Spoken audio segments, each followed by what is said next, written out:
বুঝলি কদম আলী, আমার দাদার তো একটা বড় লাঠি ছিল।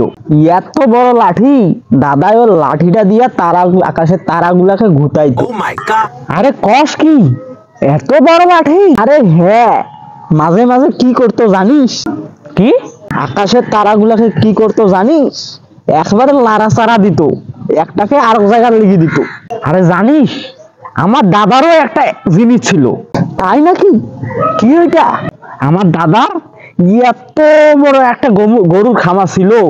একটা 10 বছরের শিশু যদি ঢুকতো, তার ওই খামারের এক মাথা দিয়ে ঢুকতে ঢুকতে আরেক মাথা দিয়ে বেরোইতে বেরোইতে লাগবে এখন 20 বছর চলে যাবে, তাও শেষ হবে না সেই খামার। খাইছে রে, এ তো আমার থেকে বড় বাটপা।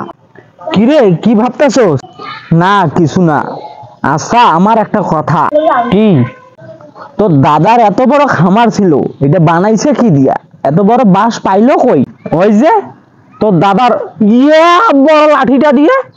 ও বুঝছি, তুই আমার মতোই চাপাবাস। বুঝছ?